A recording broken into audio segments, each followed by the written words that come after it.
Muli namang nagbuga ng abo ang Bulkang Canlaon sa Negros Island kaninang umaga ayon sa PHIVOLCS. Sa video nakuha nila na monitor kaninang alas 6 ng umaga ang unang pagbuga ng abo na umabot sa mahigit 300 metro ang taas. Tuluyan namang tumigil ang pagbuga ng abo kaninang alas 9:30 ng umaga. Nakataas pa rin ang Alert Level 2 sa bulkan kung saan may maaring maganap na steam-driven o phreatic eruption. Dahil rito, ipinagbawal pa rin ang pagpasok sa 4-kilometer radius permanent danger zone at ang paglipad ng mga eroplano malapit sa bulkan. At kaugnay nga ng balitang yan, makausap natin si Dr. Teresito Bacolcol, ang Director ng PHIVOLCS. Magandang hapon po, Director Bacolcol. Welcome po ulit sa Arangkada Balita at Happy New Year po. Magandang hapon din po sa inyo and Happy New Year. Yes, Doctor, mula doon sa huli tayo nag-usap tungkol nga din dito sa activity sa Mayon. Ngayon, Alert Level 3 na. Ano yung nakikita po natin na possible scenarios po? Okay, so meron tayong mga several scenarios dito. Ang nakita natin would be yung kakaroon po ng eruption na katulad ng 2023 eruption. Ito yung effusive eruption, but tatagal ito ng several months katulad ng nangyari noong 2023. It took 6 months bago po ito natapos. And then tinitingnan din natin ito yung 2018 type scenario. Within hours pwede pong magkaroon ng pag-increase ng rockfall events, and then this would generate pyroclastic density currents, and then this would be followed by lava fountaining. And medyo explosive po ito. And this would probably take several weeks, 2 months at most. And then pwede rin bumalik ulit ito sa huhupa yung unrest. It would taper off, and then we will revert back to Alert Level 1. Ano po ba ang ibig sabihin nito nga dome collapse pyroclastic density current, Director? Yung dome collapse po kasi, yung dome kasi, lava dome is pala siyang mound of thick sticky lava na nag-spile up doon sa crater instead of flowing far downhill. So instead na babagsak siya doon sa dalisdis, nagpa-pile up muna siya.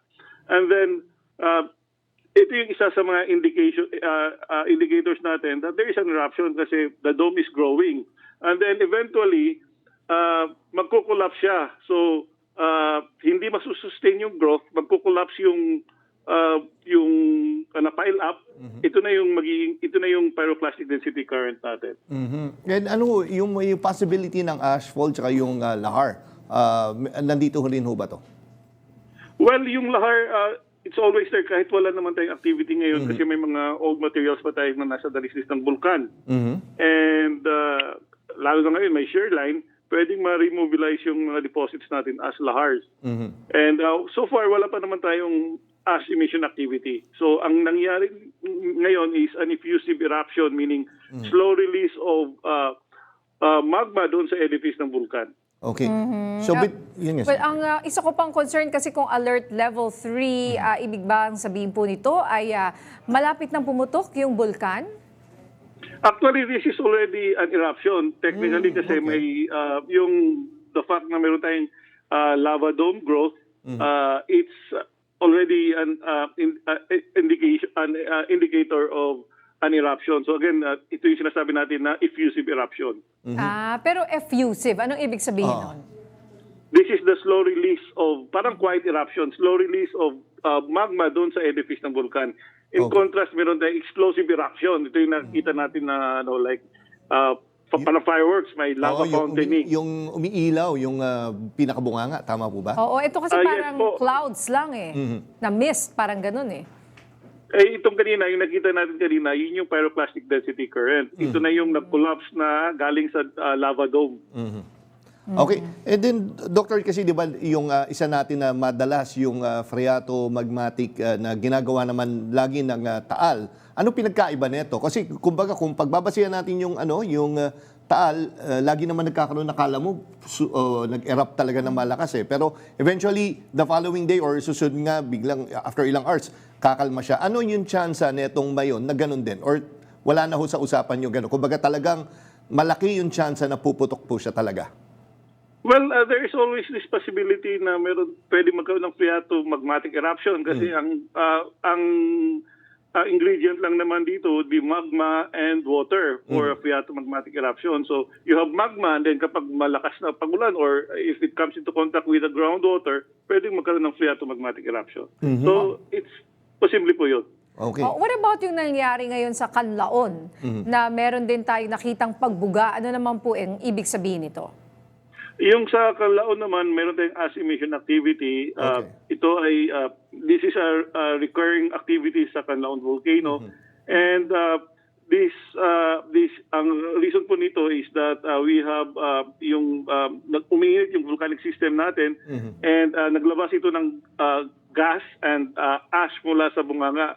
So maaari rin itong mangyari kapag mainit again, we have hot volcanic materials coming into contact with water. And that's the reason why we have this ash emission activity. Tsaka yun, Dr. Bolcol, parang medyo mabilis ho yung pag-escalate na itong sa Mayon, no? Tama po. Kailan ho yung tayo inakyat natin ng alert level 2, then naging 3?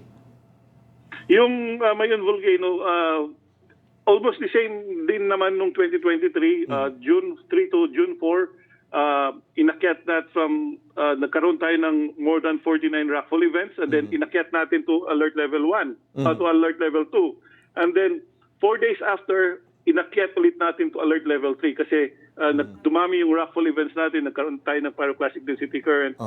So basically, it's the same template na nakita natin noong 2023. Pero yun nga yung Ano bang naging ending nun? Ano? Yung ba yung parang may nakita tayong, di ba, ang dami pang mga turistang nagpunta. Yung parang merong lava flow. Yes po, may lava flow na, again, slow release of lava doon sa edifice ng vulkan.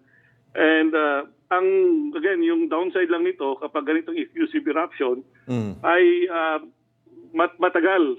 Kaya nung 2023, halos 6 months bago natin na ibaba yung alert level from alert level 3 to alert level 2. And what's the highest alert, Director? The highest alert would be alert level 5. Ito na yung hazardous eruption ongoing. Okay. So yun nga, iba-ibang characteristics po pala itong mga bulkan, no? Katulad nga na itong Canlaon na ang tagal na nga nasa alert level 2, pero itong isa, Mayon naman, ang bilis from 1, naging 2, naging 3. Actually, from 2 to 3, ilang days lang, no? Kumbaga, ang malaki, ano ho ba pinagkaiba nila? Well, dito sa, kung i-compare natin sa Canlaon volcano, for instance, ang nagiging batayan natin sa pag-raise ng alert level sa Canlaon volcano is yung dumami yung earthquakes, volcanic earthquakes. Dito sa Mayon volcano, dumami yung rockfall events. In fact, halos wala tayong nare-record na earthquake dito sa Mayon volcano for the past 24 hours. Okay, and bilang panghuli na lang po, may mensahe po ba kayo sa ating mga kababayan na nakatira malapit dyan sa Bulkang Mayon? At syempre dahil marami pa rin tourist spot yung Bulkang Mayon hanggang saan? Adventure seekers. Hanggang saan ba yung safe na pwedeng makita pa rin ito ng mga turista? As long as they stay beyond the 6-kilometer permanent danger zone, safe naman sila. Yung paalala natin sa kanila is, at lalo sa publiko, is huwag silang pumasok inside the 6-kilometer permanent danger zone. Kasi pinapaalis na, pina-evacuate na nga natin yung mga residents na nasa loob. So, may mga vantage points naman dito sa Legazpi kung saan makikita nila yung ngayon from a distance na hindi sila kailangang pumasok doon sa 6-kilometer permanent danger zone. Pero ano po ba yung air quality dyan? Kailangan ho bang mag-face mask? Hindi pa naman kasi, in fact, yung sulfur dioxide na na-measure natin kahapon ay nasa 700 tons per day lamang. So, madali pong ma-disperse to, and lalo na nasa, mataas yung ngayon. So, yung sulfur dioxide niya is nasa ibabaw lang and madali pong ma-disperse yan. And ngayon, umuulan, madali pong ma-dissolve yung sulfur dioxide. But, again, maganda pa rin na mag-ingat sila, magdala sila ng face mask. Kasi kung magkaroon ng ash emission activity or biglang sumabog at nagkaroon ng ashfall. And kapag tataas yung sulfur dioxide, then they can protect themselves. Habol ko lang, sir, sorry.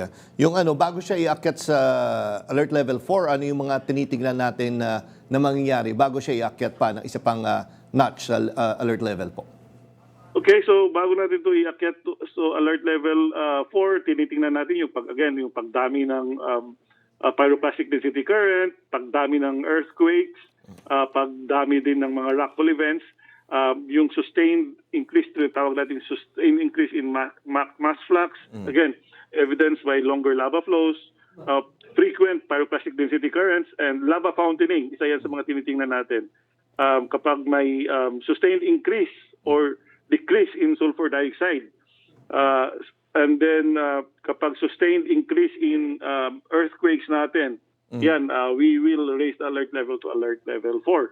Okay, nako, maraming salamat po, Director Teresito Bacolcol. Maraming salamat din po.